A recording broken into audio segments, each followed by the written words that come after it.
Hello, this is Colin Thompson, and again, I first want to say, wherever you are, I hope you and your family are staying safe during the COVID outbreak. In today's video, this is another video in our COVID Coaches series where we look to provide tips and insights from our experiences dealing with the coronavirus outbreak in our cities. In today's video, we touch on a very sensitive topic. We're looking to help advise you on how to make sure that you do not lose your spouse or relationship during this time period. It's a very timely topic. In China here, we just learned that as we head to the end of our outbreak period, a lot of families, a lot of relationships are ending. And primarily this is due to the fact that they were not able to maintain the proper environment during the homestay. So today we're going to have Alexa Camus, who is a relationship coach, psychotherapist, and psychoanalyst, and she will give some good tips on how to maintain your relationship during this time. And a couple things here. We know that regardless whether you have a great relationship or one that can use some improvement, during this time of home confinement, there's going to be some tension. So we hope these tips really help you to maintain or leave the outbreak period just how you came in. What I mean by that is, if your relationship already has some cracks in it, we want you to leave here or leave the period with those same cracks. We don't want those cracks to turn into, to open up and a relationship to be doomed. At the same time, we are not advising you on how to fix your relationship. We just want to make sure that during this time you're able to maintain. All right, guys, I hope you have a great experience in today's topic. This topic is what we call how to avoid the corona divorce. Hope it works. So Alexa, welcome to our COVID coaches session. I'm very glad to have you on this video. We're going to get I hope we get some great information on you on how we can maintain our relationships. Everybody, hello, I'm Colin Thompson. I'm a life coach here in Shanghai. Alexa also coach, well, she's much larger than just a coach, and she'll explain that to you in a moment, also here in Shanghai. And today's message is, as I like Alexa's title, attention, COVID-19 affects not only your health, but also your marriage. And what we're trying to get to here is, what can we do now to really prevent a lot of relationships from running into major trouble during the coronavirus outbreak, home restriction time. So Alexa, please do an introduction of yourself. Good evening, Colin. My name is Alexa. I'm coach, psychologist, psychotherapist, and I'm also founder of LAB, which stands for Life Advisory Board. Thank you very much for having me on your team, and hopefully the insights which we have had in China will be helpful for people in US and Europe and other countries which are facing the quarantine right now. Yeah, you know, my wife told me that in China, we're still going through the coronavirus outbreak, but hopefully we're at the end of it. And once the heavy restrictions were removed and people can then go outside, people went outside and went to file for divorce. We know that, and that took place in droves. I'm quite sure that in Europe, in US, South America as well, this may take place. Well, we know it will take place. We want to talk about what we can do to avoid that. And I know before we talked, there are some things, for example, what we can do to make things better, some things to avoid, some things to do a little more. You're going to get into that. And again, I hope that we're able to really help a lot of couples that are going to go through a tough time. And both couples who are doing well and couples who are not doing well will both have some tough times during this period. But let me be quiet and let you share with us some tips that couples can use to make it out of here and avoid the coronavirus divorce. Later on, if we have time, we could go also what people will experience and why. But if we put aside the reasons, let's concentrate first on how to make it better. Okay. And then discuss the other things. So basically, one of the important things to watch out and to manage is the conflict. Because people are immersed into emotional vacuum. Good things are not happening, you're sitting at home, you're not exercising, you don't have your career achievements, you don't have chit-chat with colleagues. So emotionally, it's empty. Right. And the only thing you are having is a constant anxiety and bad information. Bad news, people are dying, marketers crashing, people are losing jobs, people are getting sick, you're under threat. And of course, the level of anxiety is skyrocketing, like incredibly. Irritation goes up, tolerance goes down. People don't see any short-term goals anymore because it's completely unpredictable. The depression starts to go in, and people have two styles to react to that, like two major styles. One style is like complete shut off. People start to suppress all the emotions and they start to immerse inside of themselves. They put in their earphones on, they have their Netflix, and they try to shut down communication because it's difficult. It is difficult because such pressure and depression can cripple in, and they're trying to separate themselves and feel distant. And of course, some couples might find themselves are living with a stranger because they're not communicating, they're not getting in touch, and they feel lonely. They feel really lonely and isolated. But usually this type is sad, unfortunate, but it will not lead to immediate divorce because those problems are not very pressing. Right. Another type which led to divorce in many cases is more proactive type. People would feel like a pressure cookers which temperature is rising all the time. And those bad news, they increase in the level of anxiety and negative emotions, right. And the smallest thing will trigger everything. The anger, the irritation, the lack of patience, the frustration. And unfortunately, we are locked in a very small space. I mean, some people in a bigger space, smaller space, but the thing is that when it blows up, the closest to us people will be suffering, but those people having and experiencing exactly the same thing. And it sets a chain reaction. So it's starting to escalate, and the atmosphere becomes suffocating and toxic. And would be nice to share what can you do, the basic rules, the main rules, the simple rules to prevent those things from escalating. And probably you mentioned you wanted to go over some cases which I do want to, because what you're saying, it sounds very good, and I'm quite sure it's true. But sometimes when, of course not myself, right? But sometimes when somebody in a relationship is very upset, and they know they just need to step away from the situation. The challenge now is that you can't step away because there's somebody in every room, right? You have no privacy in your house.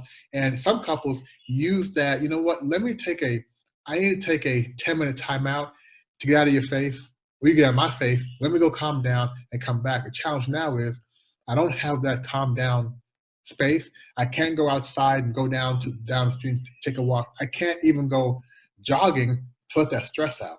So, you mentioned earlier in our private conversation that, me saying to my spouse, hey, I need to get away. Just give me 10 minutes. Let me go calm down and come back. That's not a good thing. With the intonation you said, it can be taken ambiguously. If you would say like, honey, I'm a little bit irritated, it's very difficult to control the emotions. Right. And I really don't want to have a fight with you, right? I don't want us to be upset. I don't want us to be arguing, but I cannot handle it constructively now. So like, do you mind if we take like 2 hours? In this situation, it will take longer than normally. Right. Because if you joke or do something actively, you will come down faster. Here, you need more time to switch your brain, to switch your emotion, let your heart stop bumping so angrily and come into the situation. And putting it mildly, calmly, in a reasonable manner with positive regards, right. I think it will have a better reaction. I agree with you 100%. And I think sometimes that becomes the challenge. A lot of my clients and friends who went through this in China, one of the main challenges was trying to be able to communicate in a calm manner. The more frustrated they got, the harder it was to sort of calm down and speak calmly. But I think you're spot on. Now I'll share with you an example. My wife was getting upset with me on a daily basis because when I came back home, I wasn't going through our agreed upon sanitation process. Meaning when I came back inside, I wasn't carefully taking off my mask, putting in the garbage, washing everything up. Yeah, I wasn't doing all of that. Sometimes I would, sometimes I wouldn't, mainly because I wasn't as concerned as she was. And initially she was very, very upset, and she would, really, press to me, Colin, I do this, we agreed upon it. Right? I know I was in the wrong, but I wasn't taking it as serious. Before I tell you what we did, is that the right way? Not that the right way, but how would you recommend resolving that sort of conflict? Because again, it was causing issue. She felt like I was not respecting. She felt like I was putting her and my son at risk. I didn't think I was, but I wasn't respecting an agreement or their health. It makes sense. The reactions which both of you had, you usually start managing from where you are. Because you cannot change the past, so you start where you are. You come into the room, your wife is upset, and you've forgotten this thing. Take the responsibility. Saying something like, "Sorry, you're right. My bad. Let me do it now.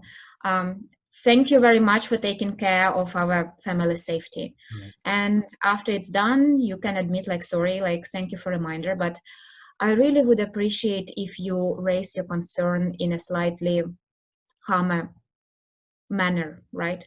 I'm sorry that I forgot and I take responsibility, but if you could do it without blaming, it probably would be easier for me not to get defensive or aggressive back." Wow. I can imagine me saying to my wife, "Honey, I know I'm wrong, but you calm down."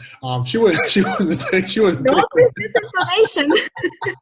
she wouldn't take that too well. But I can tell you what actually worked, and it goes back to what you were saying on the first point of being calm and letting the person know how you feel in a calm manner. After my wife, I guess, couldn't take it anymore, I came inside and I didn't do what I was supposed to do. And guys, this was in the early periods. After I'm doing what I'm supposed to do now. So in the early days, I wasn't doing it. And she said, "Honey, I feel that you don't care about the fact you're putting our child and our family's health at risk. You don't know what you're coming back inside the house with.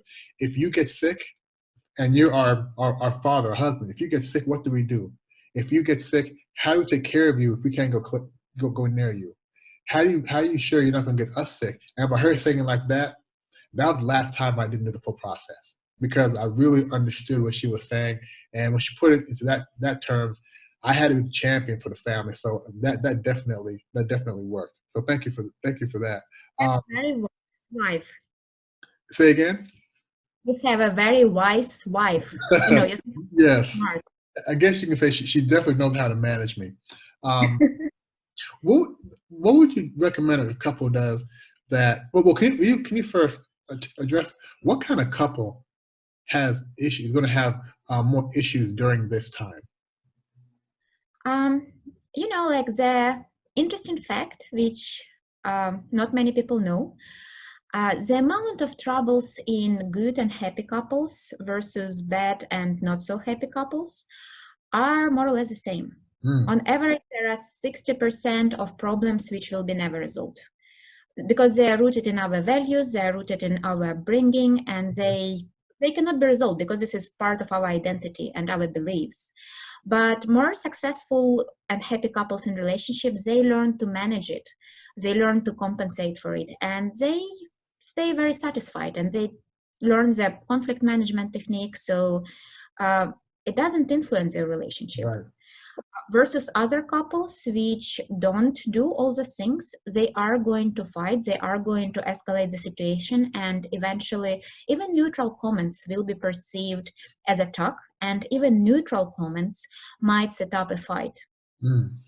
Like, "Hi, honey, welcome home." Let me leave that one alone. That makes sense.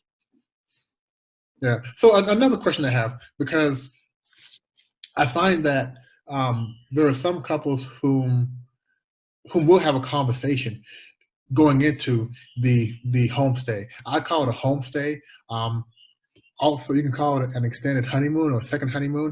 I don't like the term lockdown. Lockdown kind of has a negative connotation to it. But some couples are proactive and will have a conversation first, saying, you know what, we're going to go into this new thing, meaning being at home together for a long time with the kids, with the family, with the in-laws. Let's try to maintain. Let's not try to fix during this time. We know we have some issues that have been weighing heavy on us. Now is not the time to address those. Does that make sense? Is it best to try to maintain during this time? Or if you already have some issues, trying to fix those during this time? Well, if your partner is willing to improve these things, you always can use the time to take couple psychotherapy Mm, online. okay. Like this is the perfect timing because you can learn extra technique. You're going to have so much more things to talk about, like in a positive way in Right. most cases, but also in a constructive way, so many things. You are going to become closer. And it's a unique time because you don't have pressing professional issues, business Right. trips, and other things. So it's a good support in a way. So if your partner is willing, using this time to fix the problems, but with professional help, probably extremely smart choice.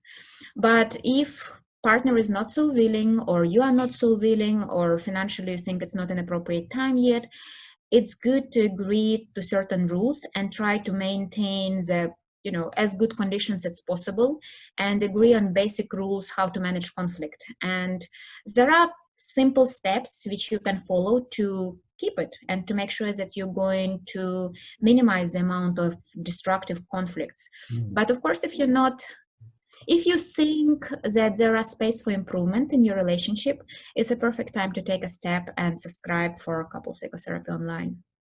Yeah, I think I agree with you. The fact you're going to be in the same area, no matter what, you might as well try to improve things.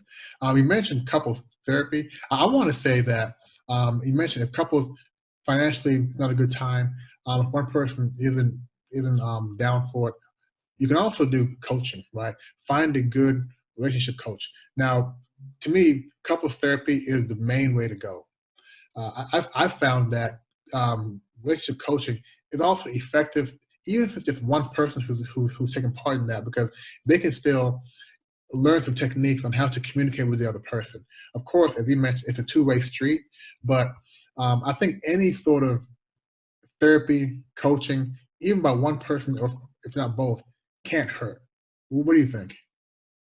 I do agree with you. If you cannot get two partners, at least if one partner possesses the knowledge, it increases the chances that the partner will have the right tools, the right language to bring up the Hmm. issues, bring up the things which are missing. So if two people psychotherapy is not possible, then at least one person coaching or training or skill acquisition would be better than nothing. But of course, it's best when two partners working together. You cannot build relationship being alone. Right. I was imagining some couple I know are very hard headed. And I want to give a piece of advice. Okay. Now let me first state that I am overstepping my skill set and going into your area. So if my advice here is not good, please correct me in public for the whole world to see. Okay. If you are in a relationship and as you guys are under this stay at home time, if you're having a bad time and you're frustrated, do not call your friends and complain. Okay, that's not constructive. Do not call. I know you want to be able to share and let things out, but go in the shower and sing, scream, do whatever you need to do. But sometimes calling a friend and they're saying, "Yeah, you're right. You're right. I wouldn't accept that. He did what? She did what? No way." That's not constructive. Would you agree or disagree with that? Well, it's an ambiguous question and there is no a right reply, because the question is, what are you doing it for? Right. If the Okay. friend is just saying, yeah, you're a good person, you will manage, you are good. If you're just doing it to reduce your anxiety And after that, you would be able to go and say like, look, sorry, maybe that was your fault, maybe mine, but let's try to figure something out. If you do it to reduce the anxiety and aggression, it's perfect. But of course, if your partner doesn't hear what you're saying, Right. if you calling to get the right answer, the truth, or to have a judge, or to find out who is right, those things don't work. Right. Because both of you are right from your own position, and what makes sense to understand the position. So it depends on the purpose.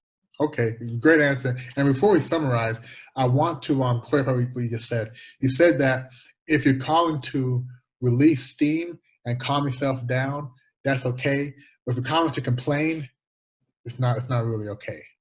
But usually when you complain, you do release the steam. But in one sense, you just, man, I'm not asking who is right. Yeah. I just need to be my friend and listen to me there. And I'm going to complain, and you're going to say like, Alex, it's fine, you are great, like it's temporarily, whatever. Okay. You're a great human being. And I will say, thank you for my partner and say like, look, maybe it was too much, maybe it was too far. So let's talk.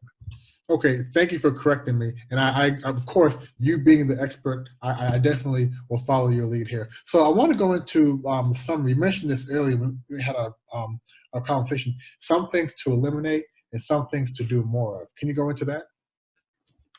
Yes. The basic rules, like we're not trying to fix everything, right? We're trying to do the most important steps, and hopefully in future we will have time in future webinars to expand on that. But the number one priority to decrease the amount of fights would be just taking away 4 things and replacing them with 4 productive behaviors instead. Okay. And those are the mistakes which I would say everyone is doing. Like the degree is to what extent we do it, how often, and how fast we realize it. First is criticism. Take away criticism in your voice, in your tone, in what you imply to, and change it for gentle startup. Instead of like, who do you think you are? Is it so difficult? Like, instead of that, saying like, look, Colin, like, it's really important for me to, you can prolongate, the message according to your statement. Second is defensiveness. When you mention with your wife, or like sometimes something comes with their own voice of tone, or you being criticized, you hear it as an attack, and the standard reaction usually to defend yourself, because each of us has logic behind our behavior, right or wrong.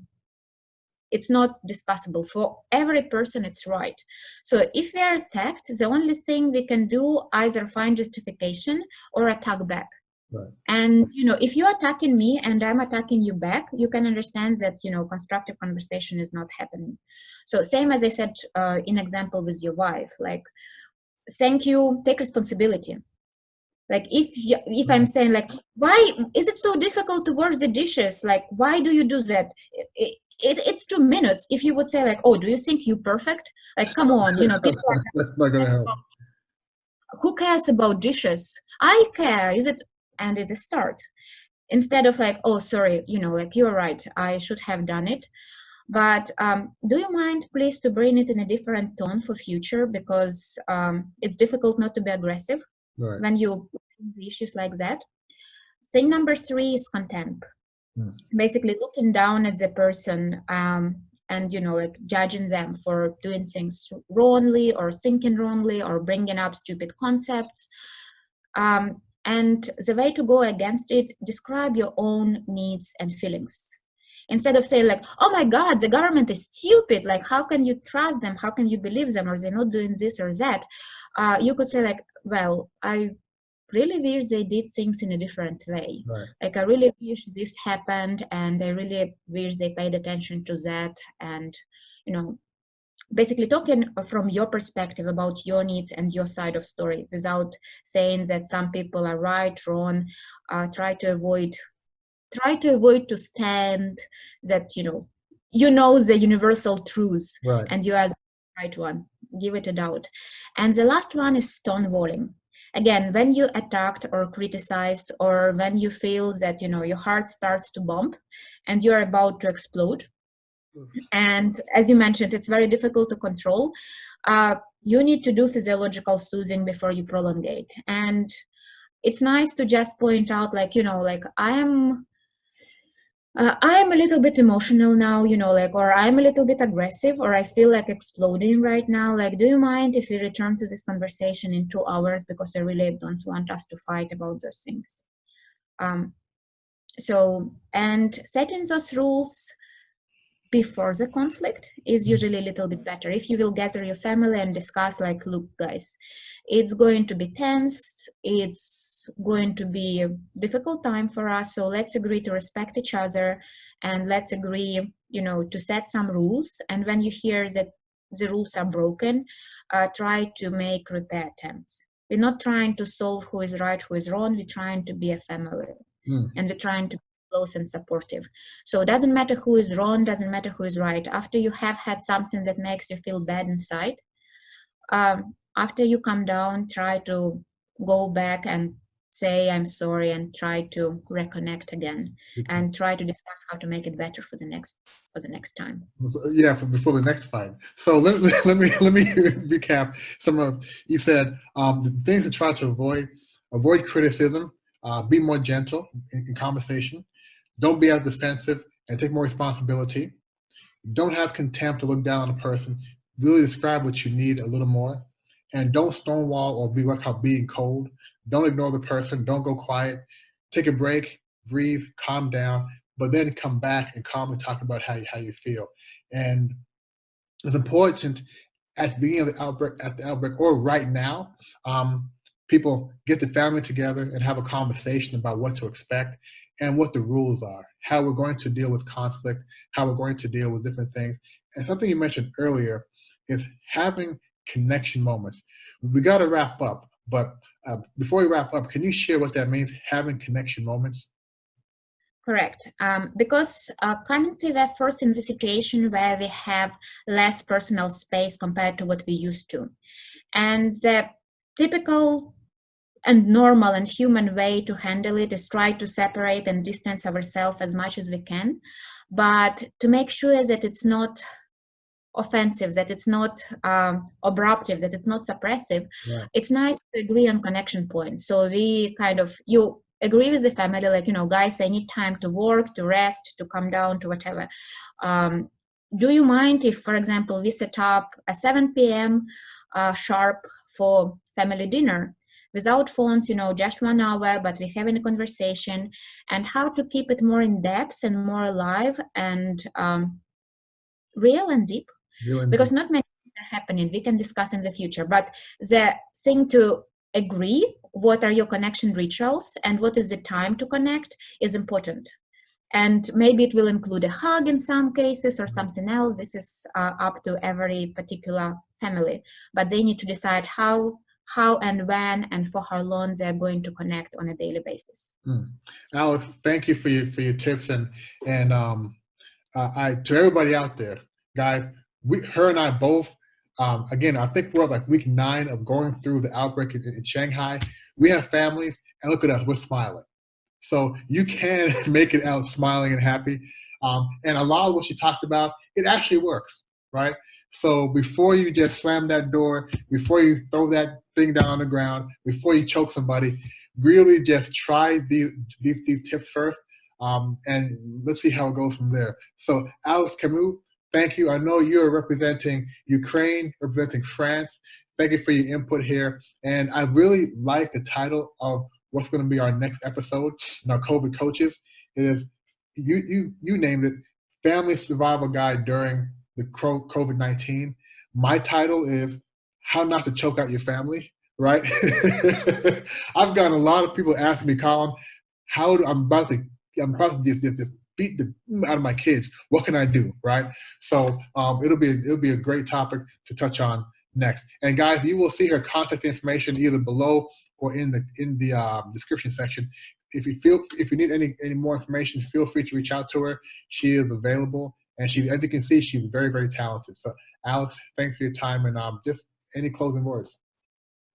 No, thank you very much for having me today, and I do hope that you guys will move through that smoothly, because it's really a good opportunity to reestablish what we have right now. With a little bit attention and with a little bit of effort, we can have a really good relationship with each other despite the quarantine. We can make it nice. We can. Thank you, Alex.